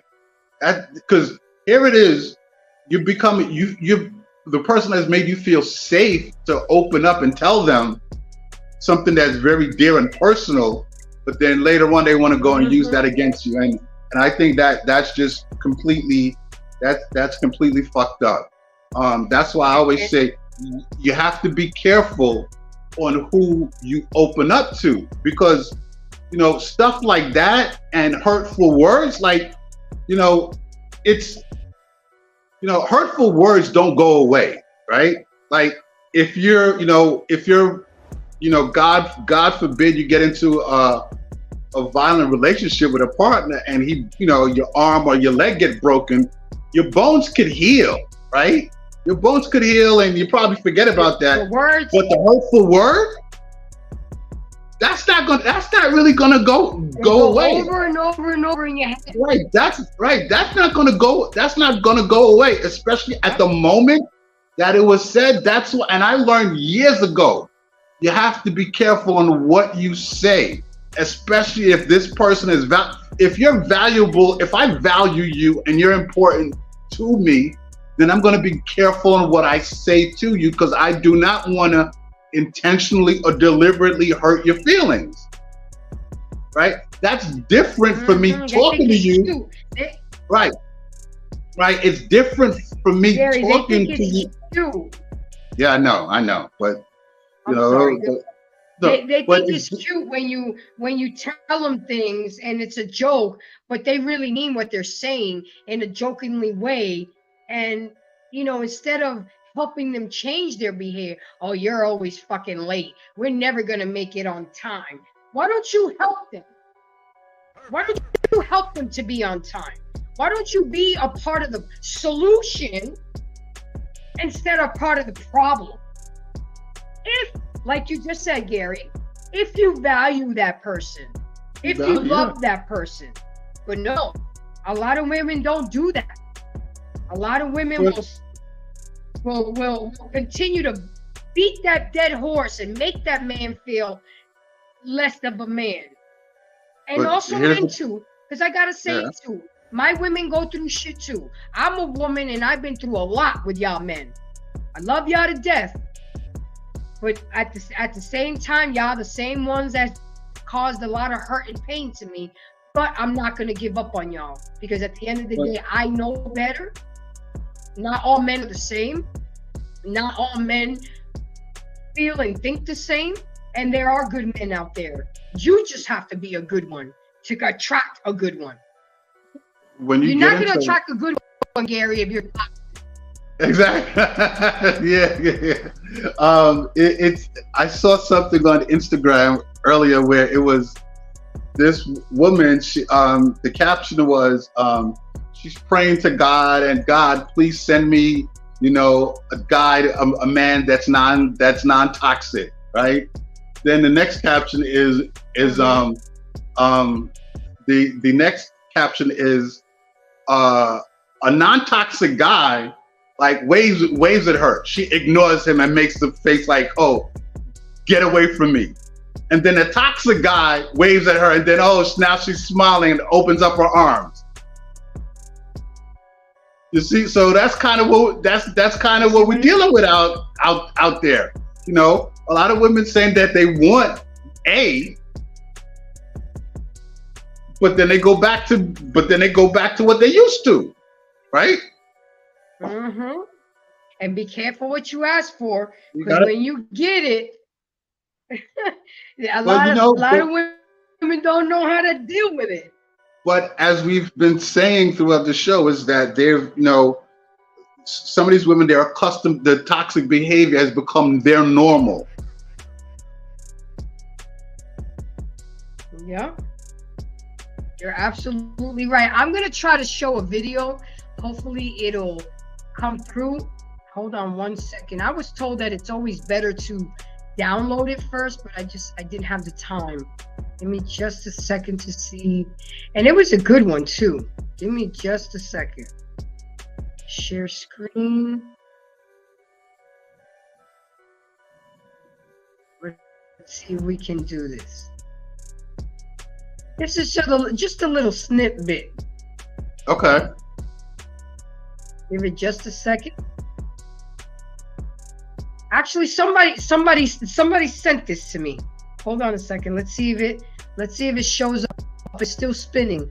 But while it's spinning and we're talking about this, I couldn't believe, Gary, when I read that statistic that young people from the ages of 14 and 25 are the most that are experiencing toxic relationship comes up. Yeah, I think I would have. No, I can't. Yeah, but this is a video you have. No, it's still not. It's not going to show. Hold on. Let me stop sharing. It's okay.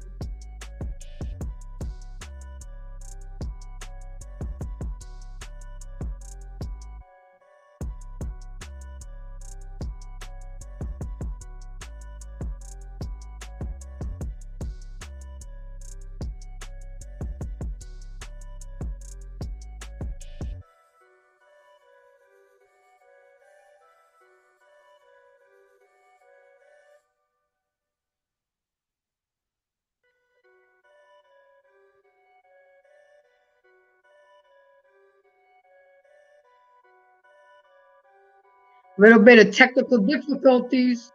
Okay. Can you hear me, Gary? I can hear you. Yeah. Support the channel. We still got this laptop fun going on. So there's the Cash App. But this topic was heavy, Gary, because you actually gave me the idea, because the past two shows you've been bringing up the point of how people are okay with being toxic and toxic relationship, and that's why we're in the predicament that we're in now when it comes to a lot of these relationships and why they don't last. I said, you know what? I need to speak on it. But People, just yeah, to wrap people are things not. up, keep it in the time limit. Go ahead, Gary. Go ahead. I was just saying that people, well, one to your last point in terms of the age, I think that, I think that in my opinion, from what I've seen, I think the age range probably is a little bit higher. I would push it into like the mid 30s. I'm gonna have to agree with you. But in dealing with toxic relationships, I think, to bring it back is that when you're getting into a relationship with someone, you have to take the time to vet, right? And I think that's very important, right? In the BDSM world, we have, before you get a submissive or before you get a dom, you actually effectively vet the person. Like, you have to, right? It doesn't happen in a day or 2 days, in a week or two. It takes time to really vet this person, because when the time comes when y'all agree that y'all are going to be you're going to be in this dom sub dynamic, then you can move into the contract, which basically governs what the relationship is. What's acceptable, what's not acceptable, what's tolerated, what's not tolerated, and what the rules are, right? And ever since I got into that about 20 years ago, well, that's how I kind of look at my relationships, because this is it, and it's clear communication, right? We always talk about that, right? It's clear understanding. Effective communication. You are right. Clear and effective communication. It's clear understanding. There's no misinterpretations. So when we've consummated this relationship, this dom sub relationship, we both know what is expected of us, which really is what's supposed to happen in a real relationship, right? Or not in a vanilla relationship, right? So, but Gary, I'm gonna play devil's advocate. Hold on. I'm gonna play devil's advocate. At the beginning, you set all your expectations on the table, and they signed it, and they agreed, they co-signed to it. But a lot of people, when more feelings are involved and circumstances change, they change on you. They do that bait and switch BS on you. And I'm sorry, again, at the end of the day, ladies and gentlemen, to all my embracers, I am a woman. And yes, I'm an advocate for men. But a lot of men do the bait and switch BS. They show you that they're your knight in shining armor. You know what I'm trying to say. And then 6-9 months down the road, things change. It happens with both sexes, because a lot of women will say they're great at the beginning. That's why I thought it was okay to have a baby with them. That's why I thought I took a chance and married them. But then once we got married, things changed. So what do you say to that? What do you say to that? Well, can you hear me? Yes, I can. Testing 1 2 3. Okay. So I do understand that there are men out there that do the bait and switch, right? But I will have to say again, I think it goes back to the quote unquote vetting, right? You have to really take your time. Most of these, I think, a lot of these women, they get involved with it like 3 months in, they're involved with the guy and think he's the best thing since sliced bread. When studies have shown it takes about 6 months to a year before someone starts to really show their colors. But then also, studies have proven there have been red flags throughout the time that have shown up, right? But the woman decides to ignore it, right? Because she likes him so much, right? So, and I think those are so. And I think that even though that there are men that do the bait and switch, there are red flags that do show up to show the woman like, hey, this may not be the right guy. Look, you need to stop, slow down, But because they like him so much, or they into him so much, they ignore the red flags. I've had quite a few of my female friends basically admit to me that they've been in the same situation. So my point is, I think the vetting process, if you will, that needs to be a lot more longer. Because I mean, like everybody puts on their great face first, right? For the first month, 2 months, 3 months, right? They're gonna put on their best first, their best face first. But also too, this is where conversation is very important, because when you're having effective, good conversation with them, things are gonna come out, right? That you're gonna hear how they are, how they behave. They're gonna tell them themselves. And I'm not saying that as a bad thing, but that's just how conversation goes.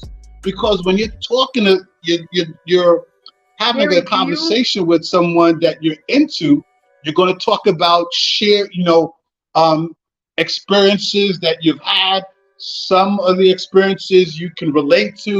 You talk about how you dealt with this. They talk about how they dealt with this.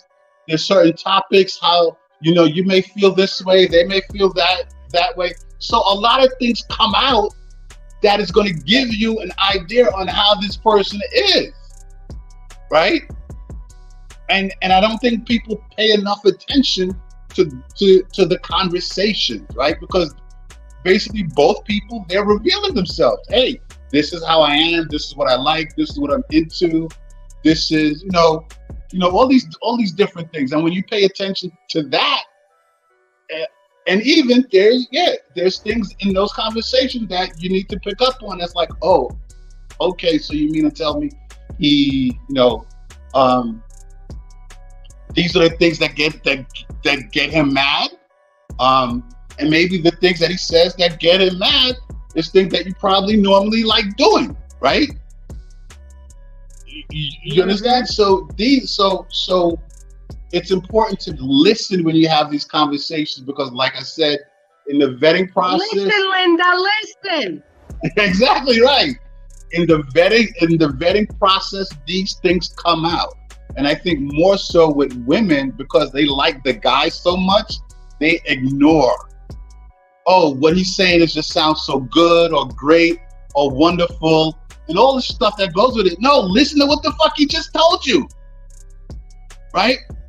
And let me ask you a question, I've had female friends where I've had this discussion with them, but they've met a guy and they've telling me, they've told me, and I'm like, here's what you told me he said. Didn't he say it?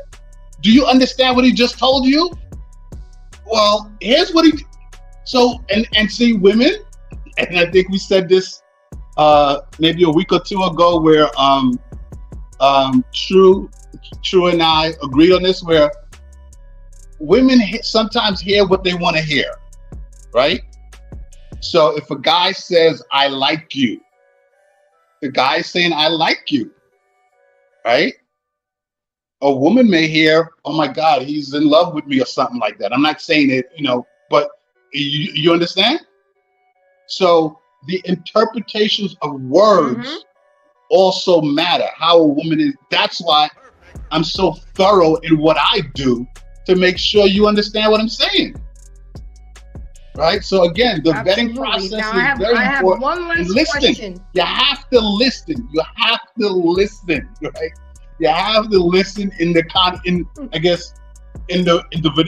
vanilla world, it's the talking stage, right? So in the talk, you have to listen when each other talks. Yeah, you could be infatuated with them and like them a whole lot, but listen, because they're telling you how they are, but you're not paying fucking attention.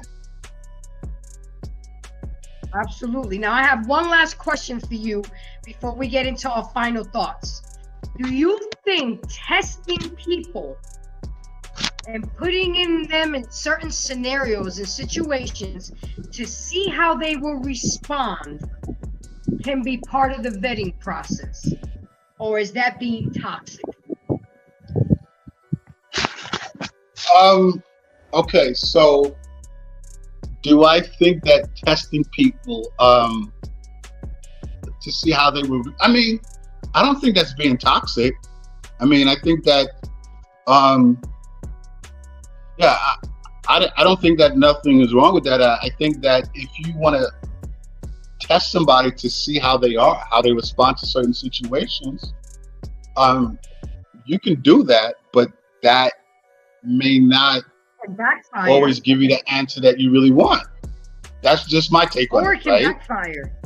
Or it can backfire. Right? That's just my take. I mean, you can test somebody, but like I said, to me, this is again where conversation. When you're talking with someone, all of these things come out. They're going to tell you, right? They're going to tell you, and not say tell you directly, but indirectly, they're going to tell you how they are. Yep. Right? They may explain, absolutely, or talk about a past experience with their past boyfriend or husband or what have you, and how they dealt with the situation. Right? And they'll tell you how they are. They'll tell you, right? And it's up to you to say either, are you still like that, or are you different? Or the person may say, well, you know what? That's how I dealt with it. I'm not like that now, right? So I think so. The testing, I don't think, in my opinion, it doesn't. I don't think it's going to yield the real answers that someone wants. I think more so you can get it from the actual conversations, because that's more important. And again, when people are comfortable talking to each other, they're going to reveal a lot. You just got to pay the fucking you just got to listen. But at exactly. the same time, Gary, what people say and what people do are two different things. You know what I'm saying? Until you're in that situation or you're going through it, you really don't know how a person's going to respond. I can tell you all day, every day, if I find out my man cheats on me, I'm leaving his ass. But when it actually happens to you, you might not do that.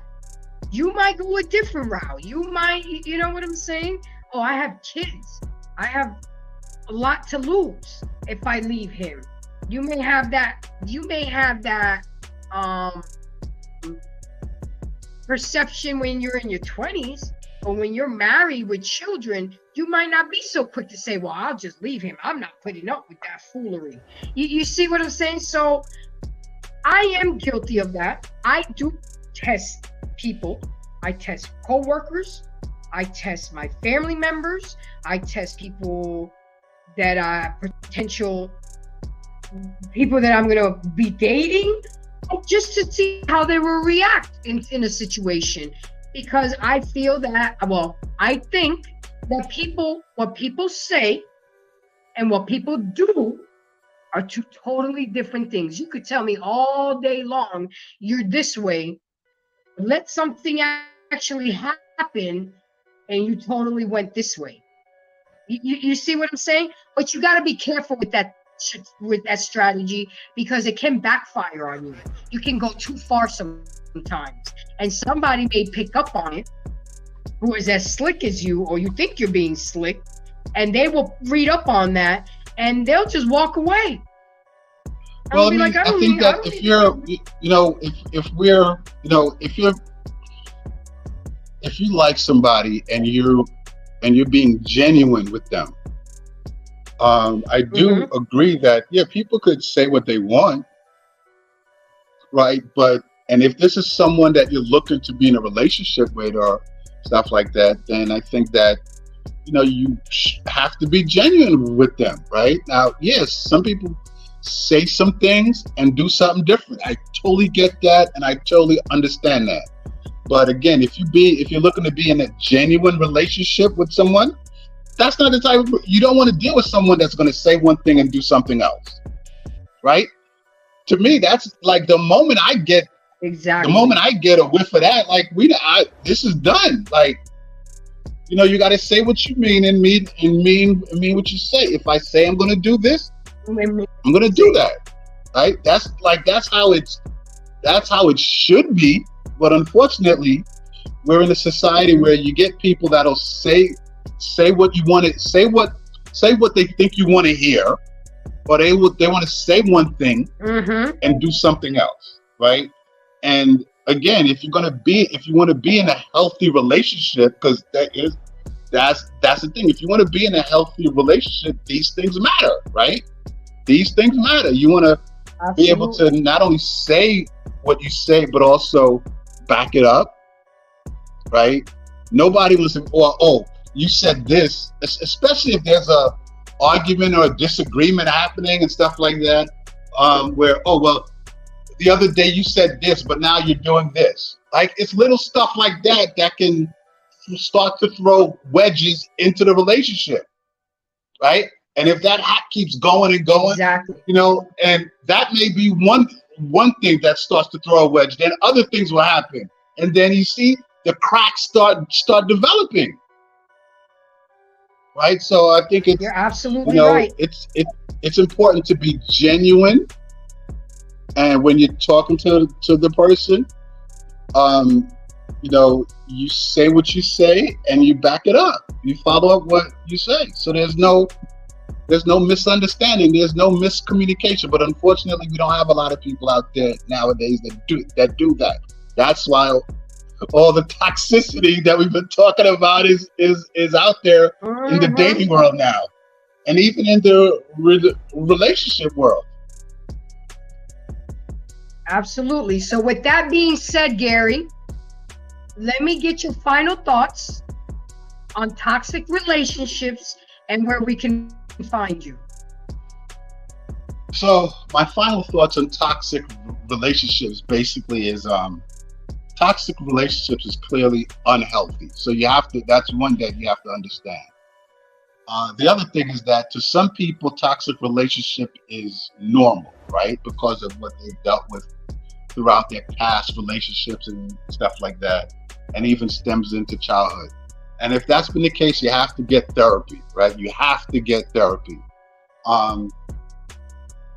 If you wanna get out of a toxic relationship, then yes, you definitely need to do that. Again, you wanna get therapy. If you're single and you're looking to get into a relationship, then it's important that you take time to vet the person, right? Or as how we say, or as it's said in the vanilla world, through when you have the talking stage, really, take time to learn, get to know them. 6 months, 7 months. Take time to know and understand them before you really commit to them, right? And you want to find out their background, how they grew up, their childhood, all of that stuff matters, right? And listen when they talk. Just because you like the person a whole lot, that's just emotion and feelings, but listen, because they tell you about themselves, but you're just not paying attention. And I think that would help everybody, right? That would help you get into better relationships that are not toxic. You could find me at Boardwalk Global Media, Boardwalk Global Media on YouTube, Boardwalk Global Media on Facebook and Instagram, and the Real Discussion on Facebook and the Real Discussion on Instagram. And again, Grace, such a great show, especially, great topic, toxic relationships. Good. Oh boy, is that out there now? Jesus Christ. Right? So right? You hit a grand slam with this one. I hear you, boss. So let me get you guys, my embracers. Thank you for coming to the show. Thank you for all my guests on the panel. I really appreciate it.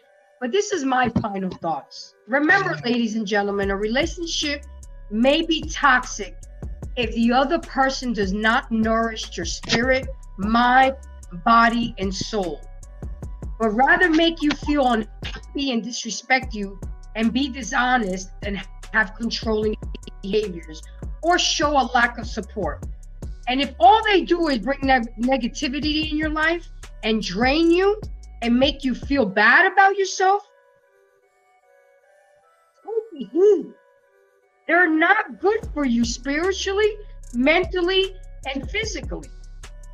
Remember, people, a person is either going to nourish your spirit or going to intoxify it. Now it's up to you to do the proper vetting, to ask the right questions, have the good communication, to have healthy relationship. Because what's going on now, especially to our young people, because they're being sucked into this life of the real reality shows, it's not reality. It really isn't. But who am I? I'm just a girl out here, or one grown woman out here trying to show people a better way to think about things and handle things. Because you know what? I'm not perfect. Gary's not perfect. Smitty's not perfect. Simon's not perfect. But as long as we try to learn and grow and teach each other to become better version of ourselves, then we're half the game is done. So with that being said, guys, you can find me on here definitely every Thursday night on the JVJ Network and Embrace the Grace, 8 p.m. Eastern Time. You guys will see me now on Friday nights at Boardwalk Global Media. I'll be there an hour late, Gary, because I don't get off till 9, but I'm gonna be there. You'll find me on TikTok, IG. I do go live on IG on Sundays too. WhatsApp, Snapchat. I'm all over the place because I'm trying to make a difference. I'm trying to change people's mindsets to become better people, because you know what? The world needs it. We need to embrace each other. So with that being said, let me go ahead and do my little intro. Gary, thank you again for coming. I really, really appreciate you. I'll let you know what we got cooking up for next Thursday. You know what I'm saying? Because it's always going to be a hot topic, guys, and it's always going to be a good one. So with that being said, guys, thank you so much. Don't forget to like, subscribe, and share. Don't forget to support the channel.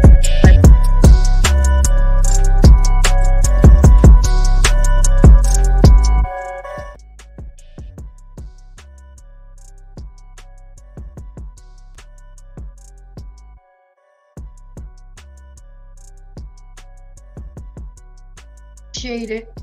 And again, don't forget to subscribe, like, and share. Okay? Thank you. Peace.